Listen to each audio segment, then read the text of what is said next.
In front of me is Motorola Razr Fold, and today I would like to show you how you can delete a password from Passwords Manager.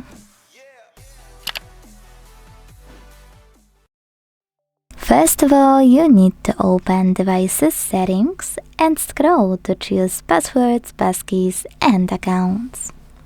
Now choose Open under Google and click on Google Password Manager. Now it's time to tap on a password you want to delete. Enter your screen lock and hit Delete button twice. Once here and a second one in the pop-up. Thanks so much for watching. If you enjoyed this video, leave a like, comment and subscribe. Bye!